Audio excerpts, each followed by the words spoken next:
Muy buenas tardes, queridos amigos. Bienvenidos a Vladimir a la Una.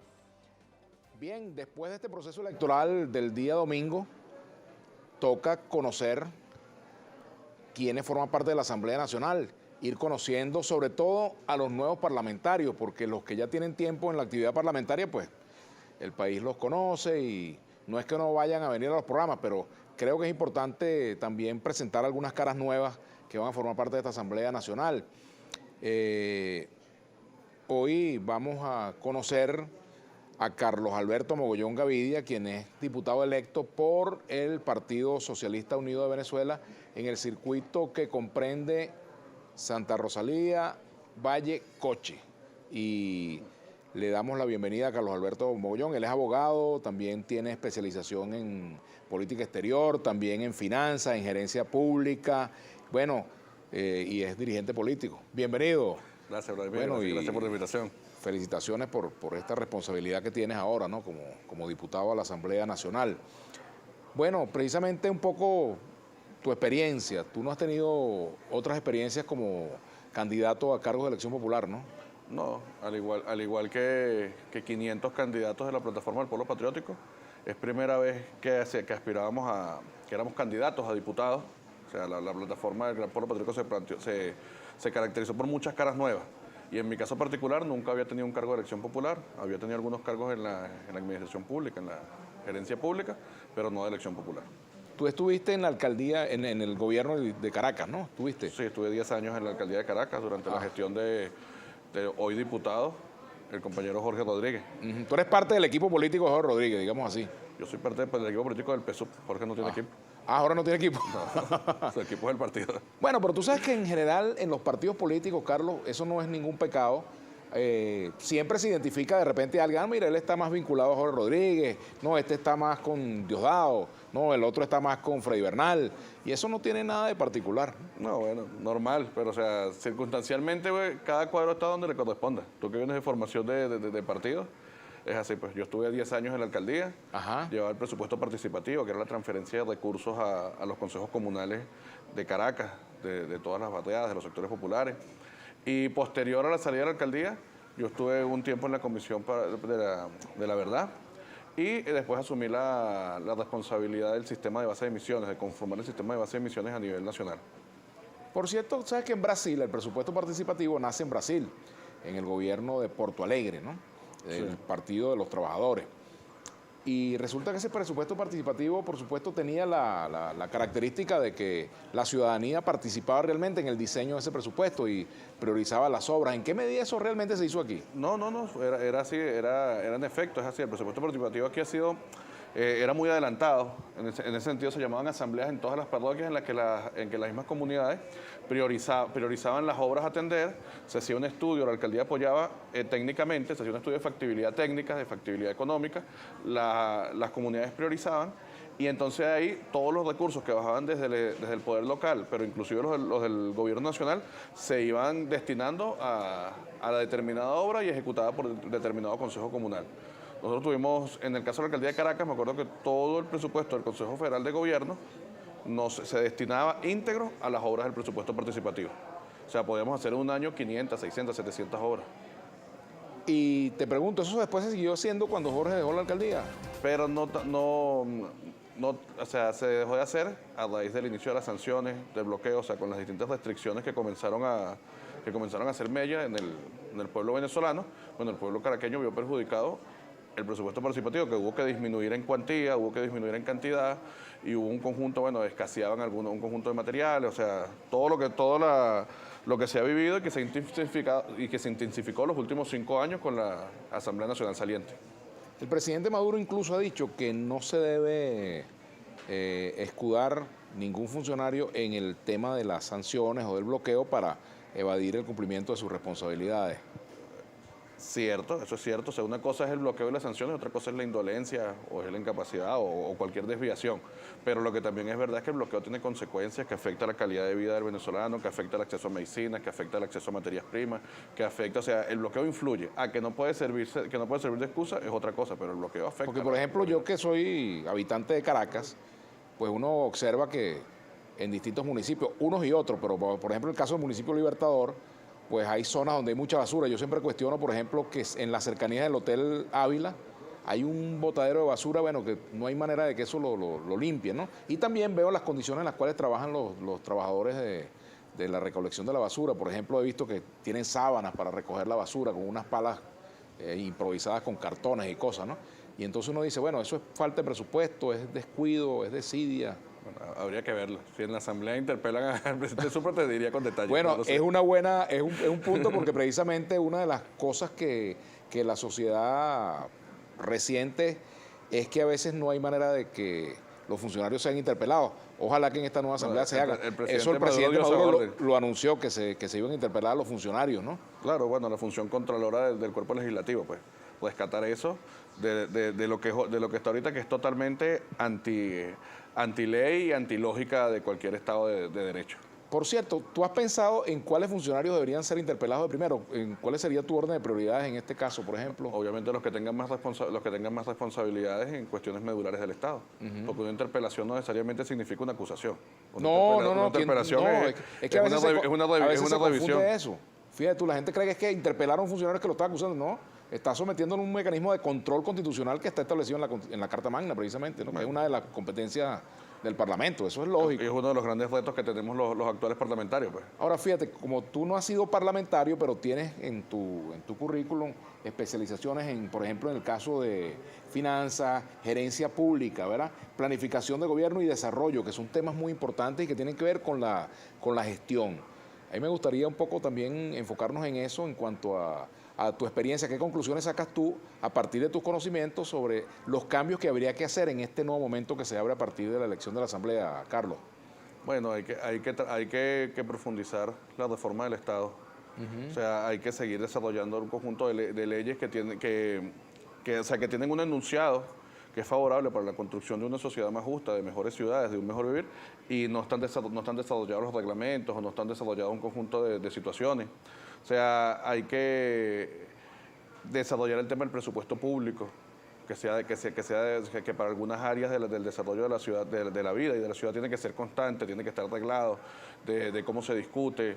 O sea, tenemos un reto, hay que seguir desarrollando ese Estado de Derecho del Estado socialista, seguir desarrollando el poder comunal, seguir reglando las reglas de juego de toda la estructura comunal, que en esencia esa es la esencia del chavismo, ¿no? Pero fíjate, también hay cuando Chávez ganó la primera vez las elecciones, él prometió reducir ministerios, todo el aparato burocrático, y resulta que hoy tenemos gran cantidad de ministerios y tenemos sobre todo muchos viceministros. Por ejemplo, hay ministerios que tienen 5 o 6 viceministros, ¿no? Y yo me pregunto, dentro de esa reforma, ¿habría que entrar también a evaluar esta conformación del gobierno central, por ejemplo, y los gabinetes regionales también? Bueno, el chavismo y el ejercicio del gobierno es un ejercicio dialéctico. Siempre va a depender del contexto en el que se esté desarrollando. Y siempre hay que revisarlo, pues. O sea, no te podría decir ni si no de hoy. Te puedo decir de repente lo que voy a pensar en un momento determinado, pero ya veremos el año que viene. Y lamentablemente esperemos la rectificación de los países hegemónicos, esperemos la rectificación de un conjunto de factores de que avancemos en la construcción de un país. O sea, no es lo mismo hacer un gobierno con sanciones que sin sanciones, no es lo mismo hacer un gobierno con bloqueo que sin bloqueo. O sea, el bloqueo tiene efectos. Como tú bien dices, no sirve para uno escudarse o para que cualquier funcionario público escude su responsabilidad, pero tiene efectos en la vida. O sea, cuando tú me mencionabas el caso de Supra, pero cuando se secuestran los barcos de combustible y se los llevan a Texas, bueno, o sea, yo no sé, no conozco esos detalles, pero lo que sí sé es que los camiones de corrección de desechos usan gasolina.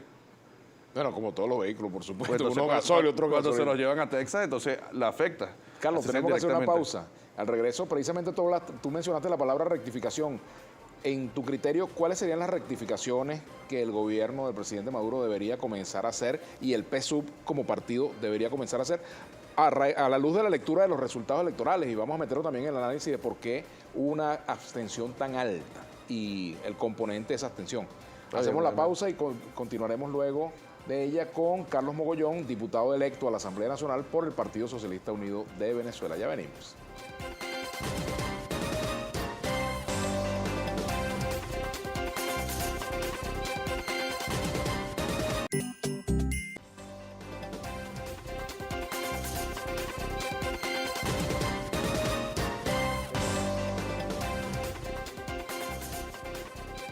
Bueno, continuamos conversando con Carlos Mogollón. Él es diputado electo por el Partido Socialista Unido de Venezuela a la Asamblea Nacional por Caracas. Circuito número 4. Exacto, Santa Rosalía, Valle Coche. O Valle Coche, Santa Rosalía, es que se dice, ¿no? En ese orden. Bien, te hablaba sobre la rectificación, porque tú mencionabas el tema de que esperabas que las potencias que están aplicando medidas restrictivas contra Venezuela, pues rectificaran.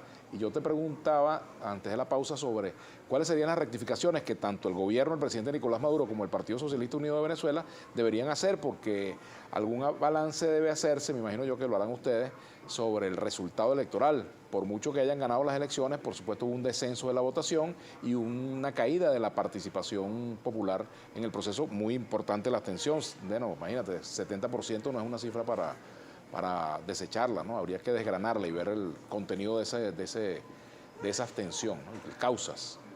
Bueno, como lo decíamos, o sea, yo te pudiera responder eso de repente con la respuesta clásica, que en Rumania o en Costa Rica, sí, pero o en Georgia hubo elecciones parlamentarias inclusive con niveles menores de participación. Pero la verdad es el contexto. O sea, fíjate, primero, jurídicamente, la Constitución venezolana y el ordenamiento jurídico no exigen ningún nivel mínimo de participación, salvo en el referendo revocatorio presidencial, que exige el 25%. Lo primero, estamos en un contexto que va más allá de la política para nosotros, más no para la oposición, pero sí para nosotros, que es el contexto de la pandemia. Una pandemia global que afecta cualquier movilización en masa en todo el mundo. Tú me podrías decir, bueno, ahorita en Estados Unidos hubo una elección polarizada, controvertida, y participó el 66,5% de la población. Eso es aproximadamente 150 millones de votantes. Y yo te diría, sí, pero más de 100 millones lo hicieron por correo o por voto a distancia. O sea que cuando pones a ver en una elección polarizada y del hegemón del mundo, las personas que participaron físicamente yendo a un centro electoral y introduciendo la papeleta, es relativamente o muy parecido al número de personas, de venezolanos que sufragaron ayer, a los 6,5 millones de venezolanos que sufragaron el día domingo. Entonces, primero hay un contexto de pandemia que afecta muy fuerte la votación. Después tenemos obviamente un contexto del bloqueo que de alguna manera material afecta, un contexto del bloqueo como las consecuencias del bloqueo que afectan. Bueno, pues hay gente que puede estar molesta por distintas situaciones que se están dando, y tenemos un conjunto de situaciones. Para nosotros siempre ha sido la participación, para el chavismo siempre busca la participación, busca la democracia, busca hablar. Y nosotros con esos 6,5 millones damos un primer paso para avanzar, para construir, para armonizar los poderes del Estado. Esta asamblea le hizo mucho daño, esta asamblea saliente le hizo mucho daño al país. Y la abstención no ha sido nunca una política del gobierno revolucionario y no del gobierno de izquierda. La abstención siempre ha sido una política de la derecha venezolana. O sea, la abstención primero, cuando ellos fueron gobierno, bueno, pues es fácil recordar que una de las primeras medidas que tomó el presidente Chávez fue la cedulación masiva de venezolanos, porque no tenían cédula, no tenían identidad. Pero recuerda, Carlos, que el propio Chávez llamó la atención en su primera incursión política al salir en libertad. Por cierto, que Aristóbulo era candidato a la alcaldía contra Ledesma. No sé si recuerda ese dato. Y ganó Aristóbulo. No, pero ganó Ledesma fuera del 90. Por el llamado de Chávez a la atención, entre otras causas. Pero ese es un elemento importante, porque mucha gente quizás atendió el llamado de Chávez a la atención y no votó por Aristóbulo. Claro, pero le llamó la atención en qué sistema electoral. Un sistema electoral que se votaba con un tarjetón, un sistema electoral donde no había centros electorales en los barrios, un sistema electoral donde no estaba cedulado y donde más del 60% de la población no pertenecía. Pero fíjate lo que son las cosas. Con todo eso, con ese sistema electoral, Chávez gana la elección y sin ningún miembro en el CNE. Pero ganar la elección es una condición similar a las elecciones de ahorita en Bolivia. O sea, cuando un aluvión de pueblo tan grande, o sea, prácticamente es imposible cualquier tipo de maniobra. Pero no significa que sean sistemas electorales que fueron óptimos. ¿Por qué un aluvión de pueblo de 70% se queda en su casa en un proceso como este, luego de tantos llamados? Claro, el tema de la pandemia es un elemento, pero hay otros elementos. Bueno, por ejemplo, un elemento de descontento dentro de votantes del chavismo, ustedes no lo perciben, por ejemplo. Seguramente lo hay. Y también habrá quien se habrá quedado en su casa con una intencionalidad política. O sea, hay mucho, pero nosotros tenemos que apostar,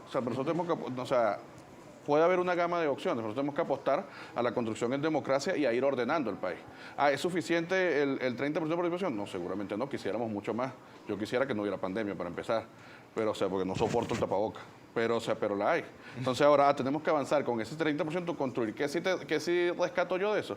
Que nosotros también, los que vamos a ser parlamentarios, no solo es para el 30% que participó, ni para ni para solo los que votaron por nosotros, sino para todos los venezolanos, los que están adentro del país, los que están afuera del país, los que votaron por nosotros, los que no votaron y los que no votaron de ninguna manera, por la razón que sea, pandemia, intencionalidad política, lo que sea. Nosotros tenemos la responsabilidad de construir un marco jurídico y de avanzar en la condición de un país para todos.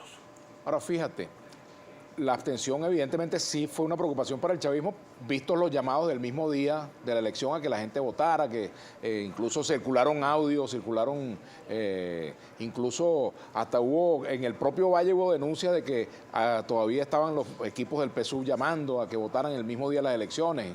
Vi unos tuits por allí de una candidata, por cierto, de allá, de Zenaida Taján. Sí, que colocó, sí, claro, tú la debes conocer porque ustedes militaron. No, compartimos tiempo en la Universidad Central de Venezuela. En el M28, creo, ¿no? Ella estuvo en el M28, yo estaba en otra organización. En otra organización. Entonces, ella precisamente comentaba en sus Twitter que incluso candidatos del PSUV estaban a esa hora, 5 o 6 de la tarde, con megáfonos en la propia plaza llamando a votar, etcétera. No candidatos, porque nada más habíamos dos. Había ella misma me llamó, me dijo, me hizo algún llamado de atención, nosotros tomamos las medidas y siempre apostamos al cumplimiento de las normas electorales. Sí había un proceso de movilización, más no de proselitismo político. O sea, que son dos cosas distintas. O sea, no es fácil. Imagínate, nosotros sacamos 73.000 votos en el circuito, nada más en el circuito 4. 300, casi 400.000 votos en toda Caracas. O sea, no es gente, es pueblo que también quiere manifestarse. Gente que está descontenta con la actual Asamblea Nacional y quería salir y dar su opinión. Claro, a lo que yo voy, más allá de ese hecho puntual, es el que efectivamente, pues, también circularon algunos audios, por ejemplo, de, mira, que el gobernador de Yaracuy, o incluso circuló otro de una supuesta coordinadora del CLAP que decía, bueno, el que no salga, etcétera. Pero a lo que quiero ir es al hecho de que, efectivamente, yo me imagino que en el chavismo tiene que haber una discusión sobre ese elemento, ¿no? Porque a menos que también se piense que, como la oposición del G4 estaba llamando la atención, pues quizás muchos chavistas se quedaron en su casa y dijeron, ¿para qué vamos a votar si está hecha la tarea? Hay de todo, en la bella señora, hay de todo. En la pandemia también es un dato, no se puede menospreciar tampoco. No, hay de todo y por supuesto nosotros tenemos la obligación histórica, pero es que aparte como funcionarios públicos electos, ya somos electos para gobernar o para legislar en el caso de nosotros, para ustedes, todo el pueblo. Para el PSUV fue un alivio, te pregunto, Carlos, que la oposición del G4, encabezada por Guaidó y Acción Democrática, etcétera, PJ,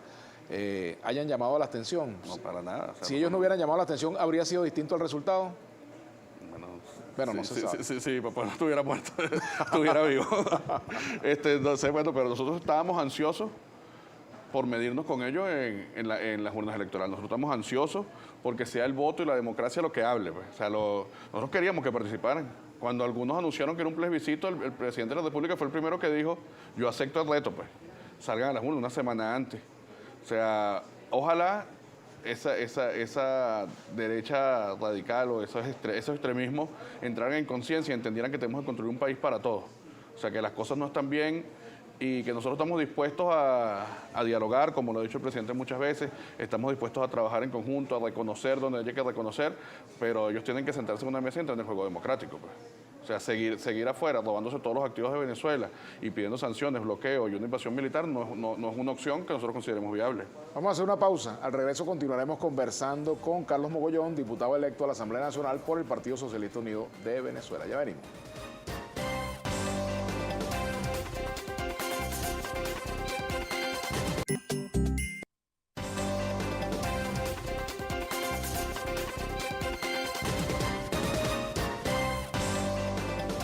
Bueno, continuamos conversando con Carlos Mogollón, diputado a la Asamblea Nacional por el Partido Socialista Unido de Venezuela, diputado electo. Por cierto, ¿cuándo va a ser el acto de proclamación de ustedes? ¿No les han dicho todavía? La Junta Electoral no nos ha informado. No les han informado todavía.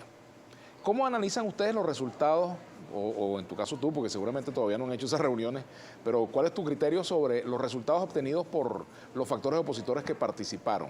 ¿Cómo viste la campaña de ellos? ¿En qué crees tú que acertaron? ¿En qué crees que se equivocaron en el diseño de la campaña? No, bueno, no solo una cosa del diseño de la campaña, es también, o sea, primero en el circuito 4 hubo candidatos muy buenos.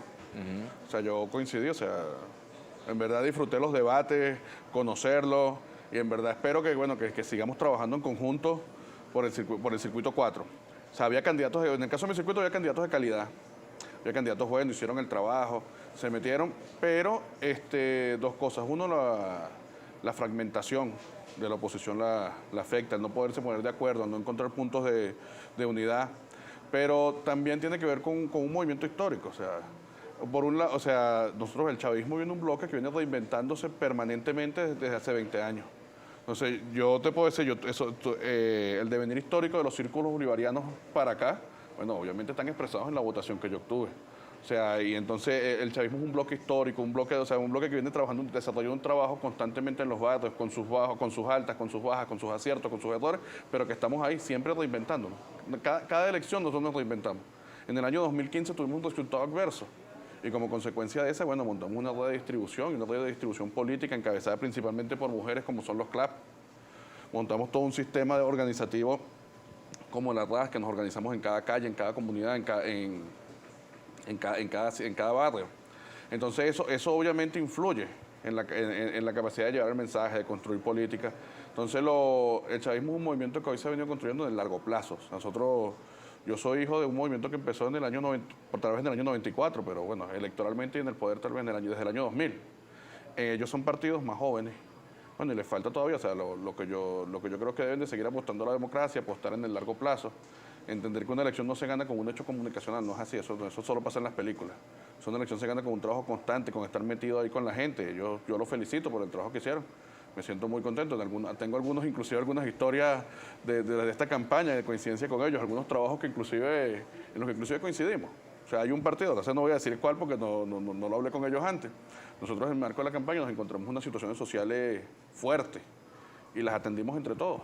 O sea, entre todos nos pusimos de acuerdo, ¿no? Gente, qué sé yo, con necesidades nos encontramos el caso particulares. de unas personas, que había sido víctima de maltrato familiar, una mujer, estaba en situación de calle por esa situación con los niños, y nuestra reacción fue llamarnos, mira, me encontré esto, eso no puede ser, vamos a activar con esto, y ellos también se montaron, y entre todos hemos atendido el caso. No queríamos hacer política con eso, no lo mostramos durante la campaña, pero que ahí los tenemos. Pero esa es la Venezuela que hay que construir. Ahora, por cierto, tú mencionabas algo en este momento sobre las redes de distribución, el CLAP, etcétera. ¿Cómo hacer para separar la gestión pública de la gestión partidista? Que el hecho social del trabajo con una misión o no esté asociado a la militancia en un partido y que eso se pueda convertir en algún momento en mecanismo de control social o de control electoral como muchas veces vemos que... Bueno, son rumores y son rumores y más que hechos concretos, en verdad. Y hay que trabajar, coincido contigo que hay que trabajar. La gestión pública tiene que estar separada totalmente. Bueno, ni tan rumores porque vimos candidatos del PSU repartiendo mortadela, por ejemplo, repartiendo gas. Es una responsabilidad personal y su tablazo llevó del mismo jefe del partido. Por tratar de usar la gestión pública como campaña política. O sea, un ejemplo, la misión vivienda. Ha repartido 3 millones de viviendas. O sea, no se reparte con carne del PSU, se reparte por necesidad social, se reparte por quienes más las necesitan, por quienes vivían en los lechos de las quebradas y se les cayó su casa, o por quienes habitaban ranchos de cartón o de madera, o quienes tenían situaciones de hacinamiento. O sea, obviamente coincido contigo, hay que trabajar para que eso no sea así, pero aparte que eso no es así. Y donde se encuentra es una desviación y desde el mismo partido donde lo detectamos, lo atacamos y lo corregimos. Y si amerita la sanción o la expulsión de alguien, no pesa la mano para hacerlo. Por cierto que te planteé en la parte anterior del programa, Carlos, el asunto de la rectificación. ¿Qué rectificación crees tú que se debe hacer desde el chavismo como partido y como gobierno a propósito de estos resultados? ¿En qué áreas crees tú que se debe revisar la gestión pública? ¿En qué área la labor del Partido Socialista Unido de Venezuela? ¿En qué área el rol de las alcaldías o de las gobernaciones? Yo creo que hay que acelerar la transferencia de competencias a la gente organizada, al pueblo organizado. Hay que fortalecer ese proceso participativo que me hiciste recordar cuando conversábamos en la primera parte del programa. Hay que rescatarlo, hay que reimpulsarlo, hay que profundizar todo lo que tenga que ver con la construcción del Estado comunal. O sea, hay que, en lo político, escucharnos más. Nosotros tenemos que escuchar más al otro y entender que las diferencias no son necesariamente malas. O sea, las diferencias el tener diferencias políticas no nos hace enemigos. O sea, es más, es desde las diferencias que se construyen las políticas públicas y las decisiones, bueno, que abarquen para todos. ¿Quién está al frente? Lo decide el pueblo cada vez que vamos a elecciones. ¿Cómo manejar, Carlos, las controversias dentro del chavismo? Por ejemplo, esto que acaba de pasar con el Partido Comunista y la Alternativa Popular Revolucionaria, que fueron en una fórmula distinta. ¿Eso se puede recomponer? ¿Crees tú que es una ruptura ya definitiva? cómo se puede, digamos, reagrupar Bueno, el chavismo con estas fuerzas que yo creo que hay que ¿Qué pasó allí? dejar que pasen estos días primero. O sea, creo que la campaña electoral, sobre todo las últimas 15 días, suele ser muy pragmática, se desatan las pasiones. Creo que hay que hacerlo porque si hay una unidad estratégica en torno a la independencia, en torno a la soberanía, en torno a la construcción de la propuesta chavista, bueno, que es la comunal, entonces no estamos en bandos distintos. Podemos estar en toldas distintas, podemos estar inclusive, pero eso no nos hace enemigos ni nos hace rivales. O sea, yo en lo personal respeto mucho a los candidatos del PCB y de la PRP. Espero que sea recíproco hacia acá. ¿En qué razón tenían ellos en su planteamiento político y en qué no tenían razón? Yo creo que ellos no tenían razón en abrogarse ser el legado de Chávez, cuando yo creo que si bien yo reconozco su militancia, reconozco su probidad, su constancia, pero el Partido Comunista siempre fue muy crítico a Chávez. Inclusive, yo asistí a reuniones en el año 2012 donde un sector planteaba separarse del gobierno de Chávez, diciendo que era un gobierno militar. Y después fue los primeros que vi en el momento de la tragedia del 5 de marzo llorando con un poema y con un panfleto. Entonces creo que hay que separar la realidad del panfleto. Ellos no son los únicos chavistas, no son los únicos defensores del legado de Chávez. Yo no voy a decir que no sean chavistas, cada uno lo será. Segundo, en desconocer, probablemente por la... ¿Cómo se llama esto? La indignación que producen las sanciones, el efecto de las sanciones, en desconocer el efecto de las sanciones en la vida del pueblo, en generalizar situaciones. O sea, eso tal vez pueden ser los errores. Y creo, pero que sin embargo yo creo que tuvieron un muy buen papel. O sea, 194.000 votos, casi 200.000 votos no es cualquier cosa, pues. O sea, como en las historias del comunismo, por decir algo, el Granma llegó a Cuba con 82 hombres. O sea, tienen 200.000. Con 200.000 se hace una revolución en América Latina completa si se sabe Por cierto, administrar el capital político. ellos decían que el gobierno prefirió la alianza con los sectores de la derecha que con la izquierda. Nosotros estamos aliados con el gobierno y el Partido Socialista Unido está aliado con el pueblo a través del Gran Polo Patriótico. Nosotros no tenemos una alianza con los factores de derecha. Hay unos factores de derecha que participaron dentro del proceso electoral, lo cual saludamos, porque no es un favor al chavismo, es algo lógico de Venezuela. O sea, es desconocer que desde países exteriores se determine qué pasa en la política venezolana. ¿Sabes qué me marcó a mí muchísimo, Vladimir? Y creo que pasó por debajo de la mesa. Cuando los diputados estos Britos y otros diputados de la Asamblea Nacional saliente deciden separarse de la fórmula Guaidó, y ellos deciden, bueno, por problemas internos, por situaciones de ellos, deciden, bueno, no apoyarlo en enero de este año, y que directamente a los 2 días el Departamento de Estado los haya sancionado a todos por no haber votado. O sea, que el Departamento de Estado norteamericano pretende dirigir las votaciones en nuestro hemiciclo y sanciona a los diputados que no voten en torno a su línea. Eso es una violación de la soberanía y de todo el derecho multilateral y constitucional fuerte. No estaríamos de acuerdo. Vamos a hacer una pausa. Al regreso precisamente quiero hablar sobre el G4 y la llamada consulta que están organizando. ¿Cuál es la impresión que ustedes tienen al respecto? ¿Le temen esa consulta? ¿Les preocupa? ¿Les genera algún tipo de inquietud? Vamos a hacer la pausa. Ya venimos con Carlos Mogollón, diputado electo a la Asamblea Nacional.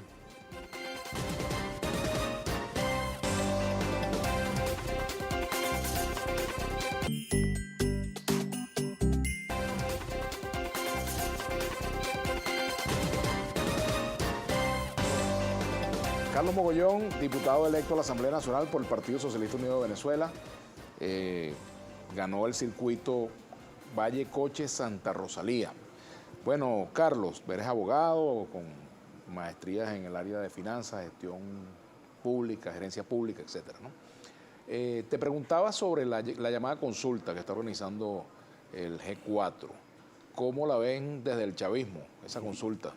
Bueno, primero con gracia, ¿no? O sea, bueno, más que del chavismo yo voy a hablar de mi posición personal, la veo la observo con mucha gracia, porque es un mar de contradicciones en sí misma. O sea, primero, en verdad, Vladimir, con todo lo que se han robado de Citgo, les alcanza para hacer una consulta por Telegram. O sea, con todo lo que han saqueado al país, con todo lo que se han enriquecido, ellos hacen una consulta por Telegram. O sea, Dios mío. Pero es que aparte, ellos apoyan la línea de que los rusos intervienen en las elecciones norteamericanas por medio del hackeo. Y Telegram es una plataforma rusa. O sea, ni siquiera nosotros, que somos aliados estratégicos del gobierno de Rusia, se nos ocurriría hacer una elección por Telegram. Y ellos la hacen. O sea, es una locura, pero aparte no guarda el secreto del voto, no guarda, pero no solo eso. Ahí ahorita hay muchos memes en los Twitter que agarran las cédulas de famosos y participan, cédulas de personas fallecidas, cédulas de cualquier y participan. O sea, es un montaje, es un show, es lo que se llama el pataleo de ahogados de una Asamblea Nacional saliente, y que aspira, como no se pudieron robar el oro de Inglaterra, entonces, bueno, aspiran buscar algún tipo de legitimidad en el contexto internacional para ver si pueden terminar de saquear lo que queda. Yo creo que más allá de si no fuera verdad, fuera hasta gracioso. Pero como venezolano me siento muy afectado, pues yo lo que digo es que rectifiquen, o sea, que dejen la locura, o sea, que ya es momento ya, o sea, tuvieron 5 años, hicieron de todo, intentaron asesinar al presidente de la República, operaciones armadas, nos bloquearon, nos sancionaron, nos amenazaron con la guerra y no pudieron tomar el poder. Entonces ya creo que ya basta, es momento de rectificar, de ver cómo construimos entre todos. O sea, si ellos siguen así, o sea, ellos siguen afectados, ellos le hacen daño, ¿no?, al país, nos hacen daño a todos. ¿Tú ves, Carlos, un escenario en el cual puede haber un entendimiento con esos sectores? Por ejemplo, con el Partido Voluntad Popular, el sector de Juan Guaidó, de Leopoldo López. Si pudiera, con todos aquellos que no hayan cometido delitos, es posible un entendimiento. O sea, paz y tranquilidad y justicia y convivencia no significa impunidad. O sea, pero sin embargo, haciendo múltiples esfuerzos el gobierno nacional, no solo uno, dos. Hay personas que se han dado un indulto 3 veces y aún así siguen delinquiendo. Pero entonces lo que no podemos es sentarnos con aquellos que utilizaron el asesinato como forma de hacer política, con los que quemaron vivo a Orlando Figueras, no podemos. Con los que quemaron vivo 23 personas durante durante la llamada salida de Voluntad Popular, no podemos. Pero con el resto de los factores políticos, claro que podemos y que debemos, y que ellos tienen que dar una muestra de voluntad. El presidente Maduro y los partidos del Gran Polo la hemos dado muchísimas veces. Pero bueno, sí. ¿Qué giros esperan del gobierno y del PSUV? Te lo pregunté en otro momento y no lo tengo totalmente clara tu respuesta al respecto, ¿no? ¿Qué giros se esperan, por ejemplo? Bueno, primero vamos a recomponer. En lo político. Bueno, profundizar la transferencia de competencias a las comunas, profundizar... Pero en su relación con la oposición, por ejemplo, señales desde ese punto de vista, por ejemplo, en materia de amnistía, en materia de compromiso de otra índole. Bueno, no, el presidente Nicolás Maduro, hay que decirlo, tiene una política de diálogo, una película de concordancia, de llamar al diálogo decenas de veces, de poner la otra mejilla, de poner otra mejilla. Nosotros esperamos más bien es un giro político de la derecha venezolana que por favor se siente, que entienda, que vean los millones de venezolanos que a pesar de las circunstancias en las que estamos, aún apoyan el proceso revolucionario, que a pesar del bloqueo, de la agresión que hemos vivido, ahí están.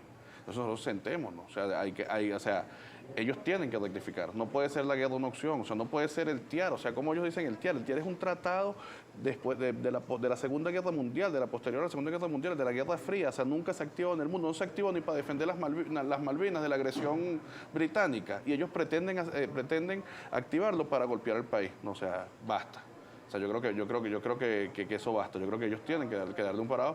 Nosotros en la nueva Asamblea Nacional y yo como diputado estoy dispuesto a sentarnos y a escuchar a todos, pero que cese la agresión, que cese el bloqueo, que cesen los llamados a la violencia. Su consulta por Telegram, que es una plataforma rusa, le informa al señor Guaidó, o sea, eso no tiene ningún asidero y no va a tener ninguno. Y él dirá que participaron 9 millones de personas.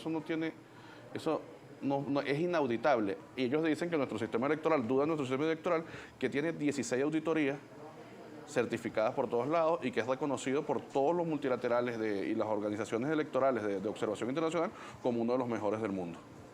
Muchos países que no reconocen al presidente Nicolás Maduro anuncian que no van a reconocer los resultados, que no reconocen los resultados de estas elecciones en la Asamblea Nacional. Ese cuadro internacional del gobierno del presidente, con respecto al gobierno del presidente Nicolás Maduro, que un sector de la comunidad internacional tiene esa postura, ese cuadro, ¿tú lo ves cambiando, lo ves profundizándose, lo ves matizándose? Tú que también has estado en el tema internacional. Pero queda de ellos, Vladimir, o sea... Nosotros hemos dado una demostración de participación, hemos ido a elecciones, o sea, del ejercicio constante de la democracia, pero queda de ellos. Lo que nosotros no podemos hacer es lo que pretendía el señor Borrell hace unos meses, que es imponernos las cosas. Una cosa es observar, una cosa es las relaciones multilaterales y otra cosa es que ellos quieren que nosotros echemos para atrás 200 años de historia, desde que nos independizamos del Reino de España y bueno, y volvamos a subordinarnos a la Unión Europea o en este caso al gobierno de los Estados Unidos. O sea, yo cuando me preguntan eso, pienso en aquella carta que Bolívar escribía allá en Angostura, cuando se agarró un barco, unas goletas norteamericanas que iban con armas para los españoles, que se llamaba Irving, me acuerdo. Y le decía, señor Irving, sepa usted que esta guerra de independencia le ha costado la vida a la mitad del pueblo de Venezuela, pero para nosotros, la otra mitad está deseosa de continuar su destino, porque para nosotros es lo mismo la guerra con España que con el mundo entero, si el mundo entero nos ofende. O sea, nosotros no queremos ninguna situación de confrontación, pero pero ¿qué más podemos hacer? O sea, ¿qué demostraciones más da este pueblo? Si ellos quieren tutelarnos, quieren saquearnos, quieren que les demos el control de nuestro subsuelo, bueno, nosotros no podemos aceptar eso. O sea, entonces simplemente no lo podemos aceptar. Mira, también se ha producido el resultado en las elecciones norteamericanas. El gobierno de Trump va a ser sustituido por un gobierno demócrata. ¿Qué expectativa tienen ustedes? En el corto plazo, obviamente se frena la locura, el hard power de Trump y la locura, bueno, que una persona desequilibrada totalmente. Pero en el mediano plazo nosotros tenemos que seguir combatiendo por nuestra independencia. Y no solo los chavistas, o sea, todos los venezolanos, por manejarse ese petróleo. Somos el país con las reservas petroleras más grandes del mundo, con las segundas reservas gasíferas. Nosotros tenemos que garantizar que nuestros hijos y que nuestros nietos y que los hijos de ellos tengan el control de nuestras riquezas minerales y que esa riqueza deje de ser natural y se convierta en riqueza para todo el pueblo venezolano. O sea que sea el imperialismo norteamericano, siempre va a querer manejar, va a querer tutelar los destinos de los países latinoamericanos. Nosotros no nos queda otro camino que defendernos, principalmente en el campo político, como lo hacemos, en el campo electoral, y seguir luchando. O sea, esto es una pelea de largo aliento, no es algo, o sea, hacer una revolución socialista no es algo que se decrete o algo que uno piense o algo que uno se desespere. Es una tarea para toda la vida y inclusive intergeneracional. Y nosotros, cuando asumimos el reto de levantarnos contra el rey de España hace 200 años, bueno, seguimos en el mismo camino por nuestra independencia. Vamos a hacer una pausa y venimos para la parte final de esta conversación con Carlos Mogollón, diputado electo a la Asamblea Nacional por el Partido Socialista Unido de Venezuela. Ya venimos.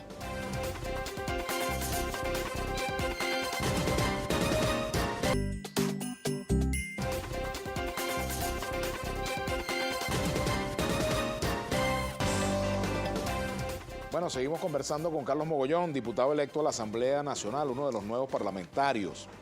Bueno, Carlos, fíjate, uno de los cuestionamientos que hay a los poderes públicos en Venezuela es su falta de independencia, el hecho de que algunos de ellos estén encabezados por reconocidos militantes o exmilitantes o altos funcionarios del gobierno del presidente Maduro. Y una de las premisas de la Constitución del año 99 es precisamente la independencia de poderes, y a esta nueva Asamblea Nacional le va a corresponder la designación de estos nuevos poderes también, por ejemplo, integrantes del Tribunal Supremo de Justicia, Defensoría, Fiscalía, en fin. ¿Qué expectativas tienes tú al respecto? ¿Cómo hacer para que la Asamblea Nacional, aún con mayoría del oficialismo, dé señales de que efectivamente se van a respetar estos principios? Es que es una necesidad para la construcción a largo plazo, es una necesidad, pues. O sea, una cosa es el Estado, otra cosa es el gobierno, y esta Asamblea Nacional llega a armonizar todos los poderes públicos. O sea, la Asamblea Nacional saliente desconoció el Poder Ejecutivo, desconoció el Poder Electoral que lo eligió, desconoció el Poder Judicial, atacó al poder Moral. Entonces, esta nueva Asamblea viene a armonizar y a luchar, como no solo en Venezuela, como se lucha en todas las democracias del mundo, por la independencia de los poderes. Porque, o sea, una característica que tiene, que aparte de la comunicación actual, es tratar de transformar un problema global en un problema puntual y decir que algo solo pasa en Venezuela, cuando es algo que inclusive pasa en todo el planeta o que pasa en todos los que asumen un sistema democrático presidencialista. Por ejemplo, el tema de la independencia de poderes. O sea, si tú ves quiénes son los jueces los jueces de la Corte Suprema norteamericana, por decir algo, del Tribunal Supremo norteamericano, muchos han sido connotados representantes, bien sea de los republicanos o bien sea de los demócratas, o los 5 jueces que nombró Trump, de qué partido venían. O sea, lo que quiero decir es, más allá de la historia de cada uno, de la militancia, la historia de cada uno, es cómo es el ejercicio en el determinado cargo. Pues un juez, como un militar o como un rector del CNE, obviamente no pueden ser marcianos, o sea, son venezolanos. Primero, en principio, son venezolanos. Segundo, seguramente tienen alguna construcción, algún constructo político. Ahora, con qué ética, con qué lógica y con qué moral manejen su responsabilidad, es otra cosa. Entonces, yo creo que eso hay que avanzarlo. O sea, es un problema, pero hay que seguir construyendo y avanzando en la separación de los poderes, no por Pero, algo por ejemplo, un puntual. funcionario, alguien deja de ser ministro hoy, o deja de ser diputado, o deja de ser dirigente del PSUV y mañana aparece como fiscal o como defensor del pueblo, pues, por supuesto, la gente sabe que tiene una vinculación directa con el partido, ¿no? Por mucho que haya renunciado, ¿no? Y eso pasa, ¿y cómo es en los otros? ¿Y cómo es en el resto Pero de los bueno, países del Venezuela, la mundo? Constitución habla de una cosa distinta. No, hablando en todos los países, todo el Estado presidencialista, Pero que estamos hace en Venezuela. como un tercio del mundo habla lo mismo y se ve lo mismo. O sea, creo que hay que profundizar sobre los mecanismos de control, porque un fiscal no puede ser un partido o un juez no puede ser un partido, o sea, no puede ser un instrumento del partido. En ese momento deja de ser un instrumento del partido. Es como un ejemplo, como el cuerpo legislativo es un poder. Por ejemplo, tú formaste parte de me decías que estuviste trabajando con la Comisión de la Verdad. Y yo he dicho que esa comisión tiene el defecto de que está solamente una parte de la verdad. No, hay otros sectores que no están presentes, que deberían estar. ¿Cómo hacer, por ejemplo, para, en ese caso, establecer una comisión de la verdad donde estén las ONG, que estén realmente no las víctimas de un solo sector o no las no hay organizaciones víctimas de un de solo un solo sector? sector, las No, víctimas o sea, son- las víctimas son todas, pero por ejemplo, también hay mucha gente reciente que en esa comisión de la verdad pues no están representados las ONG de derechos humanos que también han sustanciado casos de violación de derechos humanos, por ejemplo, por el FAES o por otros cuerpos de seguridad. Bueno, la cosa es que la Comisión de la Verdad ha estudiado los casos de la violencia política en Venezuela año 2014, principalmente año 2017. Exacto, pero evidentemente han pasado cosas antes y también después que Bueno, ameritan investigación. ¿no? pero no están porque no hayan sido convocados. O sea, no hay una exclusión, hay un proceso en algunos casos de Claro, pero autoexclusión. también el problema es la construcción de los mecanismos. Tú construyes una comisión de la verdad que debería nacer de un proceso de diálogo, ¿no? En el cual las condiciones de la creación terminen... Y si la otra parte no quiere dialogar contigo, si la otra parte, tú tienes un problema con un vecino o con un amigo o con un familiar y tú le dices, vamos a sentarnos y vamos a sentarnos, y cada vez que tú vas, él te golpea y te golpea y te golpea, y tú le dices y te golpea. Por eso nosotros hacemos como el primero, le contamos los golpes y cuando tenemos la oportunidad se los devolvemos como el domingo en voto. Pero no podemos, o sea, estoy de acuerdo contigo, pero la voluntad no somos nosotros siempre históricamente nos hemos tratado de sentar con todo el que se quiera sentar con nosotros. Lo que no hemos podido, una cosa es sentarte, una cosa es negociar, una cosa es debatir y otra cosa es querer imponer. O sea, porque entonces cuando nos intentamos sentar, no, nos sentamos, pero que Maduro renuncie a la presidencia, eso no se lo vamos a permitir. El presidente Maduro llegó ahí con la elección de los votos y por un periodo de tiempo constante. Pero sí, pero hay que avanzar. O sea, yo creo que la próxima Asamblea Nacional, en el marco de la pluralidad, debe estar abierta a revisar todo lo que tenga que revisar, a construir, a rectificar si es el caso, a debatir. O sea, no estamos Tú que hiciste campaña eso. en el Valle, Coche, Santa Rosalía, sector que yo conozco mucho porque, bueno, nací en Santa Rosalía, nací en el cementerio, pero en la parte de afuera, por supuesto.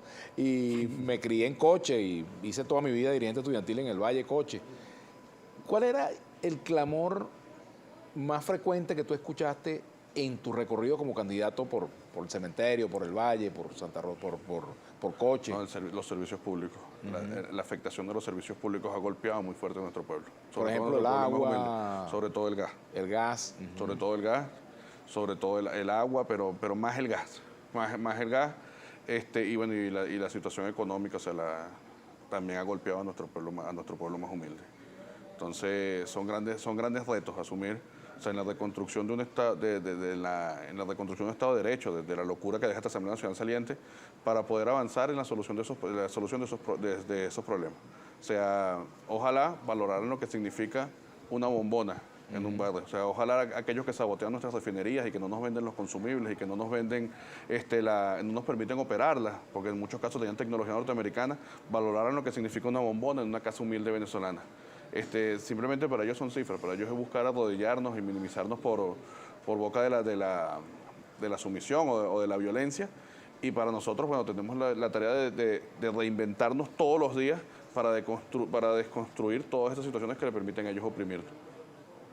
Bueno, Carlos, lamentablemente se nos ha acabado el tiempo y te pregunto, ¿tú tienes planes de continuar como diputado los 5 años o te están, digamos, calentando el oído para otras posibilidades, candidaturas a la alcaldía, cosas de esas? El día de hoy, todo tengo planes de juramentarme el 5 de enero y de darle duro en la Asamblea Nacional, bueno, con el bloque de la patria y con los diputados que estamos ahí, a trabajar muy duro por el pueblo venezolano. O sea, hay que concretar muchas cosas que tienen un tiempo en el aire, que la gente que nos apoyó con su voto y que en condiciones inclusive adversas, en condiciones de mucha dificultad salieron y votaron y nos dieron la confianza, bueno, nosotros tenemos que estar ahí para retribuir toda esa confianza en hechos concretos. Bueno, exacto, no perderse del circuito para después cuando haya elección otra vez no vaya a decir, bueno, solamente vienes a buscar votos, como le dicen a veces a muchos candidatos si de eso todos los pasara, partidos. ni siquiera fuera otra vez a buscar elecciones, no aceptar otra vez el reto.